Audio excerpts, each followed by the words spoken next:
Hello everyone, welcome to MwM Unfiltered episode 3. Today I'm talking about the major villains of the Marvel Cinematic Universe thus far, so let's get right into it, starting with the legendary trickster Loki, played by Tom Hiddleston. This is a character that, when they brought him in, he was someone who was wronged. He felt that he was betrayed by Odin because Odin lied to him his whole life, telling him that he was going to be a king, but in reality his birthright was just to die. And he takes that rage out on Asgard in the first Thor film, but also in the Avengers he tries to prop himself up as a conqueror and becoming the ruler of Earth with some help from Thanos.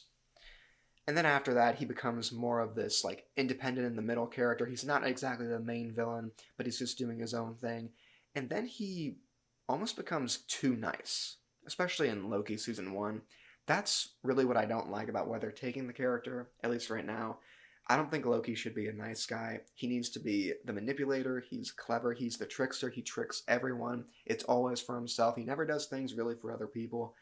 And I hope that they bring that side of him back and show that this guy is playing the long game and he is very clever at what he does. I think Tom Hiddleston's done a great job in any position playing Loki. I think he did maybe the best job acting individually as Loki in Thor: The Dark World, which is saying a lot because that movie is one of the worst MCU films, but it has the best performance from Tom Hiddleston as Loki, but that wasn't enough to carry the movie any higher than it is. But I am looking forward to Loki season 2. I hope that they do some changes that I want. But with the God of Mischief, he is one of the best characters in the MCU. I think he's not top 5, but he's one of the best characters in the MCU. He's one of the best villains in the MCU. And I'm curious to see what you all think about the God of Mischief. Moving on, we have Ultron. Now, I know what some of you are thinking. Ultron's only in it for one movie. He's born, he lives, and then he dies. He's not really a major villain. Well, I'm talking more of Ultron as the concept, the idea. Because what is Ultron? He is Tony Stark's paranoia personified.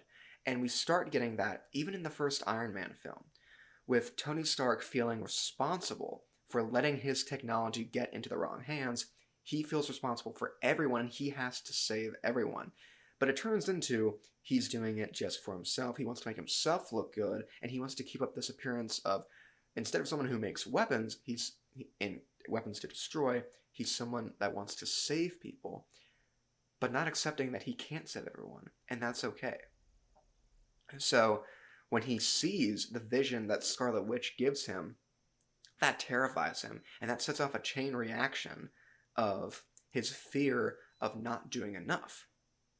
And that is what creates Ultron. That's what gives his paranoia, his fear, a body. And people might say, oh, he failed in creating the perfect version of Ultron. He made the right version of Ultron. He made Ultron to keep the world safe. And Ultron can't tell the difference between saving the world and destroying it. That's what Scarlet Witch tells Captain America, close to the third act of Age of Ultron. And she said, where do you think he gets that from? That's from Tony Stark.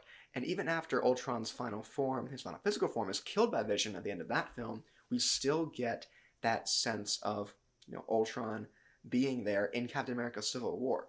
I would argue that it wasn't the Avengers and Vision that killed Ultron. It was Captain America that killed Ultron completely. It's only after Tony Stark is beaten by Captain America at the end of Civil War, and he rethinks how he does everything, he is able to accept that he can't save everyone, and that's okay. He can't try to impress everyone, and that's okay. He shouldn't seek approval, and he just has to do what's right, and that is enough for him. And with that, of course, we get to the main villain of the Infinity Saga, Thanos. And when they introduced the character, of course, he was referenced, and of course, he was hinted at the end of the first Avengers, but we don't really get to see him until Guardians of the Galaxy. And his design, I've had a bit of a problem with the design they chose because I wish he could have been dark purple with red eyes. Not, because at first he's always been purple-ish with blue eyes, and then in Infinity War, he's more of almost like a pinkish purple, and then with blue or green eyes as well. I know they're trying to make him look less threatening, but I think that they could have gone with a more threatening, more brutal Thanos.